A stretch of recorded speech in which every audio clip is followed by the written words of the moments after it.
আসসালামু আলাইকুম, সবাই কেমন আছেন? আশা করি সবাই ভালো আছেন। আজকে আপনাদের মাঝে হাজির হয়ে গেলাম আমার মুরগির ডিম নিয়ে। এই ডিমগুলো খাইতে আমার একটু বেশি কষ্ট লাগে, এগুলো জমায়ে রাখতে আর দেখতে বেশি শান্তি লাগে। মানে চোখের শান্তিটাই আমার কাছে বড় শান্তি, মনের শান্তি, চোখের শান্তি। কিন্তু বাসায় এক ধরনের কি বলবো, মানে হরতাল অবরোধের মতো হয়ে গেছে। মানে তারা এই মুরগির ডিম তাদেরকে আমি খাওয়াইতেছি না, অনেকটা আফসোস করতেছিল। বা ডিমগুলো অনেক দিন হয়ে গেলে নষ্ট হয়ে যাবে, তো সেই জন্য বাইসে বাইসে পুরোনো যে ডিমগুলো আগে যেগুলো পারছে ওগুলো বাইসে বাইসে নিতেছি। আজকে 6টা ডিম ভুনা করব, এতে করে আমার হাজব্যান্ড অনেক বেশি খুশি হয়ে যাবে। আমার ছেলে খুশি হোক বা না হোক, আমার হাজব্যান্ড অনেক বেশি খুশি হয়ে যাবে, কারণ ওর আবার বেশি শখ আমার পালিত মুরগি খাওয়া, আমার পালিত মুরগির ডিম খাওয়া, সব কিছু ও মানে খাইতে বেশি পছন্দ করে। তো ডিমগুলো একটু ভালোভাবে ঘষে ঘষে ধুয়ে নিতেছি, এগুলো সিদ্ধ বসাবো। আর সিদ্ধ বসানোর আগে অবশ্যই ডিম পরিষ্কার করে নেওয়া ভালো, কারণ ডিমের গায়ে অনেক সময় ময়লা থাকে, মুরগির পটি থাকে বা এমনিতেও একটা লিকুইড জাতীয় ময়লা থাকে।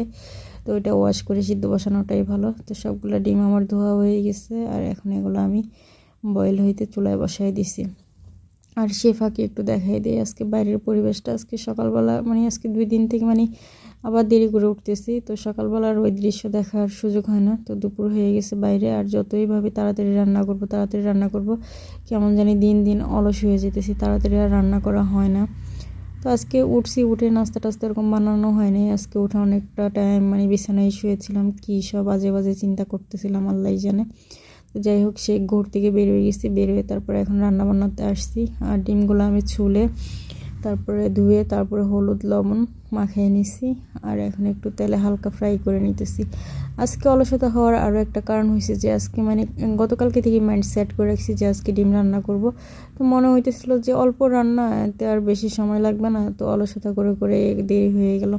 তো আমি এই ডিমের মাঝেই পেঁয়াজ কুচিগুলো দিয়ে দিছি। অনেকে হয়তো ডিম তুলে তারপরে পেঁয়াজ দেয়, আমি এই ডিমের মাঝেই পেঁয়াজ কুচিগুলো দিয়ে দিছি। আরেকটা টিপস দিয়ে দিই আপনাদের, অনেক সময় দেখা যায় ফার্মের ডিম বা যে কোনো ডিম এরকম ভাজতে গেলে না তেল ফুটে, তখন কী করবেন, একটুখানি পেঁয়াজ কুচি দিয়ে দিবেন, তাহলে আর ওই তেলটা ফুটবে না। তো আমি আর কড়াই চেঞ্জ করে নেই, এই কড়াইতেই রান্না করবো, সেই কারণে ডিমের মধ্যে আমি পেঁয়াজগুলো দিয়ে দিছি যাতে ছিটকে না আসে তেল।